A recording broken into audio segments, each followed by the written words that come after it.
Anything else you want to say to your fans, man? Man, shout out to Dante's Boxing Nation. You know, follow me on Twitter, Facebook, and Instagram, Errol Spence Jr. My whole name, and just look out for me. Yes, sir. Let me dig into your brain. Folks falling like rain.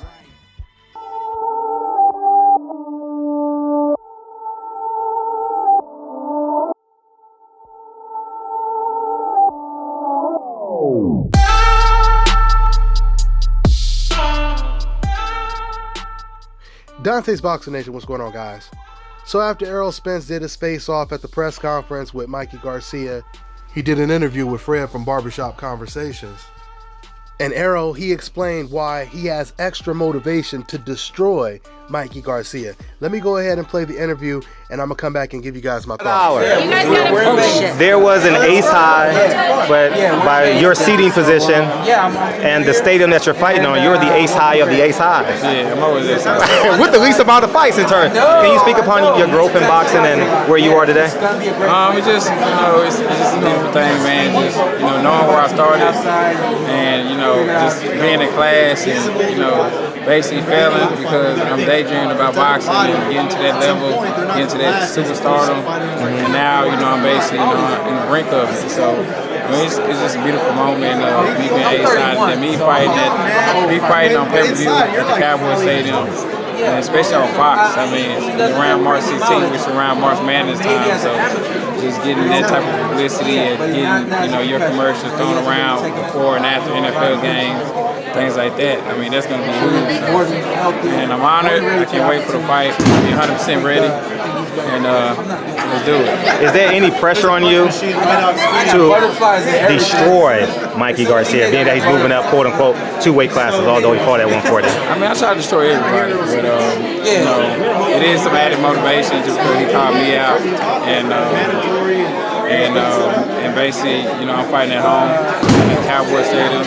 That's basically the biggest event, in Dallas, the biggest stadium that could be at. So it's definitely added motivation.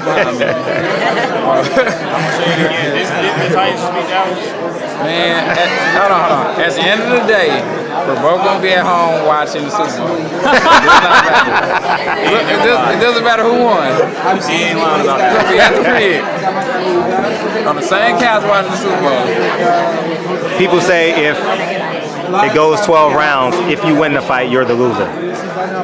Man, if I win the fight, I'm the winner. So, if it goes 12 rounds and I look bad, good. So that means they'll fight me, FIFA fight me, Daniel fight me, now these guys want to fight. So, who's with that? So, my job is to win the fight. When did you know this fight was real? Jump in anytime you want, Cynthia. Okay. I knew this fight was real. Well, I've been knowing the fight was real. We've been knowing about this fight was real. He's been serious about it and adamant about basically fighting me. So I'll say the guy really wants to fight you. So I've been knowing it was real for about 3 or 4 months now. What was your thought though when they first said, "Hey, Mikey Garcia wants to fight you"? Or you? He called me out. He called me out, and then I was like, okay, I don't really. I'm a mellow guy. I'm just like, all right, whatever. And they called me out again. I'm like, okay.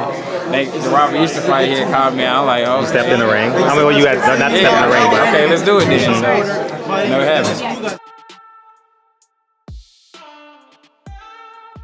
All right, so you guys heard what Errol Spence had to say. I thought it was pretty interesting when Fred said to Errol Spence, a lot of people believe that if you go 12 rounds with Mikey Garcia and you don't knock him out, that's a loss for you.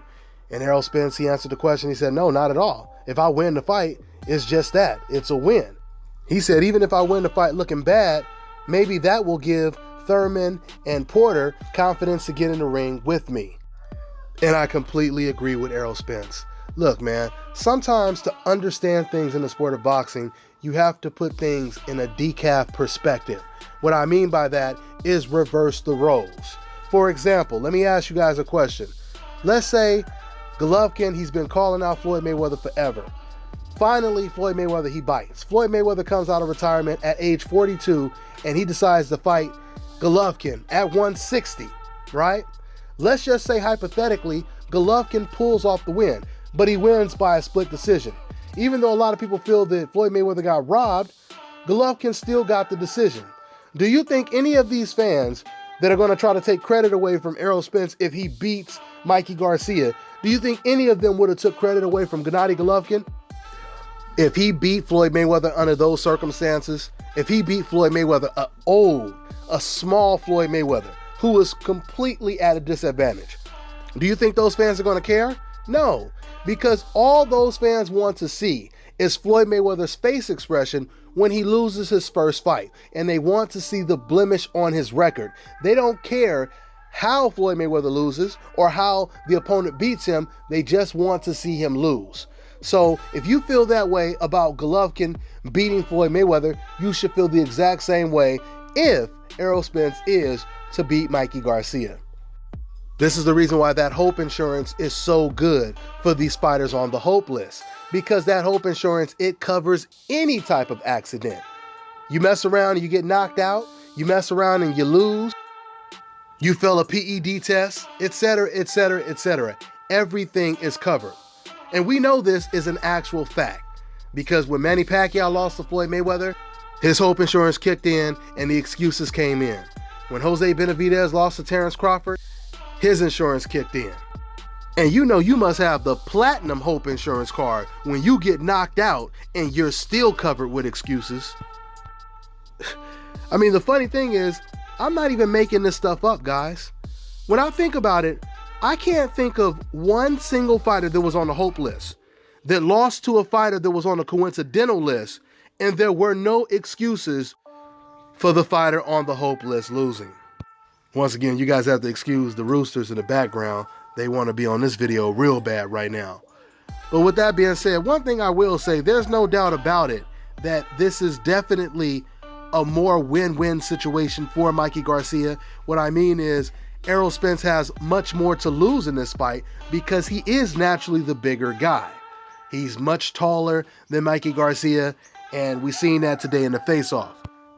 So if Mikey Garcia does go 12 rounds, and let's say the fight was competitive, let's say he did better than the majority of Errol Spence opponents, that does look good for Mikey Garcia. And Mikey Garcia can go on with his career, and he can fight against Lomachenko, and he will still be considered pound for pound one of the best fighters in the world. If Errol Spence loses this fight, he will obviously lose a lot more. So there's no doubt about it. If Mikey wins this fight, it is a much, much bigger win, and it's way more impressive. But if Errol Spence wins this fight, he becomes the first man to put a blemish on Mikey Garcia's record, no matter how you look at the win. So that's pretty much it. I'm going to go ahead and wrap this video up. As always, man, show your support to DBN by clicking on that link in the description box, that DAZN Dante's Boxing Nation link. And if you guys start up your free trial, your free month trial with DAZN, you'll get all their fights for a month, including the Canelo versus Rocky Fielding fight for free, which it should be for free. So with that being said, I'm going to go and wrap this video up. That's all I got for now, guys. Yep. This is Bobby, and you're watching Dante's Boxing Nation.